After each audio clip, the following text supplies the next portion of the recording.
Leïla Sebar, vous avez choisi le livre Juifs et musulmans en Algérie de Lucette Valency, c'est chez Talandier. Pourquoi ce coup de cœur? Alors du 7e siècle au 20e siècle, C'est ce précis, qui est c'est important. une somme extraordinaire. Et je crois qu'au Maghreb des livres, il y a eu une table ronde Ouais. à propos des Juifs et des musulmans au Maroc, des Juifs et des musulmans en Tunisie et des Juifs et musulmans en Algérie. C'est passionnant. Passionnant. C'est passionnant. Et qu'on en parle enfin à travers des travaux d'historiens, c'est important. Parce qu'on est sans arrêt dans l'émotion, Des l'idéologie, petites phrases. la confusion, enfin bon.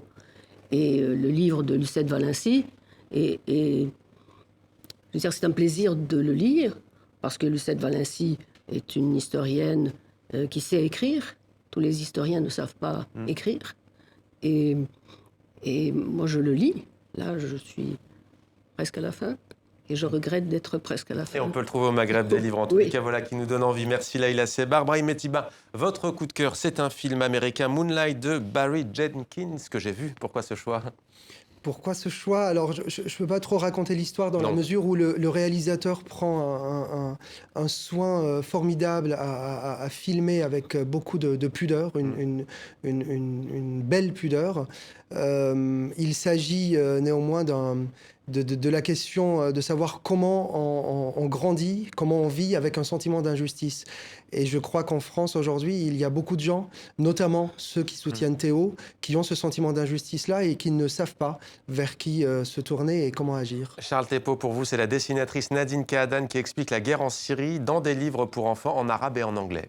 Voilà, c'est un travail remarquable qui part d'un format que nous avons tous côtoyé, les livres pour enfants, et dans deux langues qui s'en servent pour à la fois redonner de la lecture simple et enfantine à des enfants syriens qui sont parfois réfugiés, que ce soit au Liban ou en Europe.